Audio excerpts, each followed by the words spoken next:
What if global oil supply suddenly stopped? No new petrol, no diesel, no jet fuel.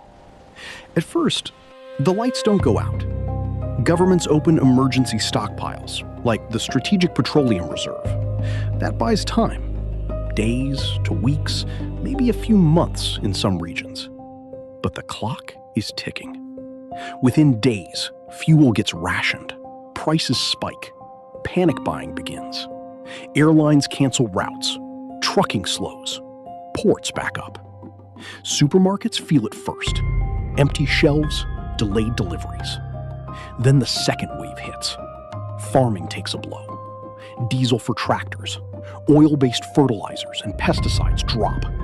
Harvests shrink. Food prices surge. Factories start stalling.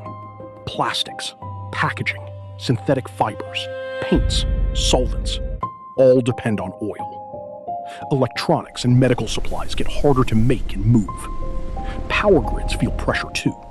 Some countries still use oil for backup generation. Blackouts become more likely. Weeks in, industries shut down. Unemployment rises. Markets swing wildly. Governments impose controls and emergency measures.